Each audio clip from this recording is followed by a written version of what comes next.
এবার অনেকটা ঘোষণা দিয়েই যুক্তরাষ্ট্র আর ইসরায়েলের পাশ থেকে সরে দাঁড়ালেন ইউরোপীয় নেতারা। বিশেষ করে যুক্তরাজ্য, জার্মানি, ফ্রান্স, ইতালির শীর্ষ নেতারা ট্রাম্পকে স্পষ্ট করে জানিয়ে দিয়েছেন, এটি আমাদের যুদ্ধ নয়। এদিকে বিশ্লেষকরা বলছেন, ইউরোপীয় নেতাদের এমন ভোলবদল চলমান যুদ্ধের ময়দানে নতুন মেরুকরণের ইঙ্গিত দিচ্ছে। ইউরোপীয় নেতারা ট্রাম্পের সঙ্গ ত্যাগ করলেও ইরানের পক্ষে অবস্থান নিচ্ছে কিনা সেটা স্পষ্ট নয়। তবে তাদের সাম্প্রতিক মন্তব্যগুলো ইরানের পক্ষেই যাচ্ছে, যা নতুন করে উত্তাপ ছড়াচ্ছে মধ্যপ্রাচ্যের ময়দানে। ইরানের বিরুদ্ধে যুক্তরাষ্ট্রের প্রেসিডেন্ট ডোনাল্ড ট্রাম্পের যুদ্ধের তৃতীয় সপ্তাহ চলছে।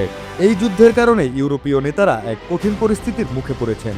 একদিকে হরমুজ প্রণালী দিয়ে জাহাজ চলাচল পূর্ণমাত্রায় চালু করার জন্য তাদের কাছে সাহায্য চাইছে ট্রাম্প। অন্যদিকে যুক্তরাষ্ট্রের পছন্দের কোনো যুদ্ধে জড়িয়ে পড়ার প্রতি চরম অনীহাও রয়েছে ইউরোপের নেতাদের মধ্যে।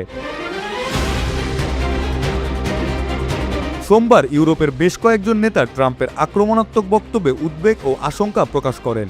যুক্তরাষ্ট্র ও ইসরায়েলের নেতৃত্বাধীন এই যুদ্ধ বিশ্ববাজারে জ্বালানির দাম বাড়িয়ে দিচ্ছে।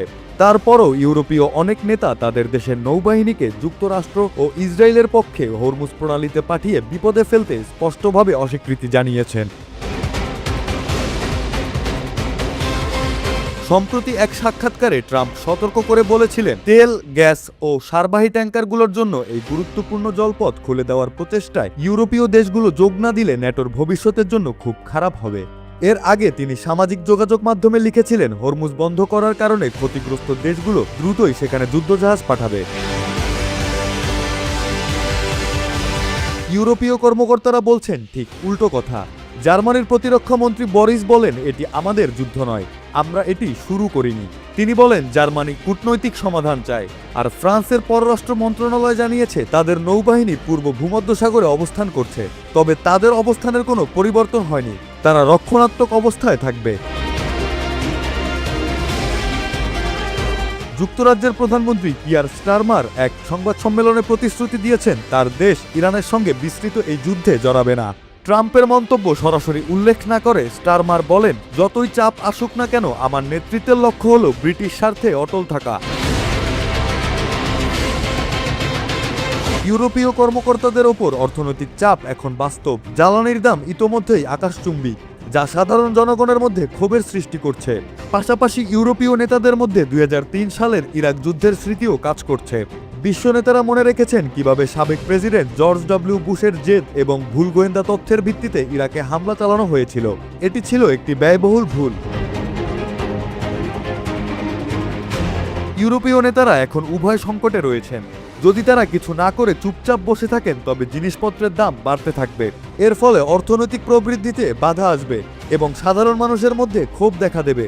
আবার তারা যদি যুদ্ধে যোগ দেন, তবে সামরিক ক্ষয়ক্ষতির ঝুঁকি রয়েছে। এটি ইরানের সঙ্গে সরাসরি সংঘাত বাড়িয়ে দিতে পারে। যুক্তরাজ্যের সাবেক প্রতিরক্ষা প্রধান নিক কার্টার বিবিসি রেডিওকে দেওয়া এক সাক্ষাৎকারে বলেন, ইরানের বিরুদ্ধে যুদ্ধে যুক্তরাষ্ট্র ও ইসরায়েলের সঙ্গে ন্যাটোর যোগ দেওয়া অনুচিত হবে। ন্যাটো একটি রক্ষণাত্মক জোট হিসেবে তৈরি হয়েছিল, এর প্রতিটি ধারা আত্মরক্ষার জন্যই। এটি এমন কোনো জোট নয় যে একটি দেশ নিজের ইচ্ছায় যুদ্ধে যাবে আর বাকিদের তা অনুসরণ করতে বাধ্য করবে। ইরানের বিরুদ্ধে প্রাথমিক আক্রমণে অংশ না নেওয়ায় কিয়ার স্টারমারকে বারবার ট্রাম্পের আক্রমণের শিকার হতে হয়েছে। সংবাদ সম্মেলনে আবারও পুরনো সেই বিষয়টি তুলে ধরে যুক্তরাজ্যের প্রধানমন্ত্রী বলেন, আমি পরিষ্কার বলতে চাই, এটি ন্যাটোর কোনো অভিযান নয়, আর কখনো সেভাবে ভাবাও হয়নি।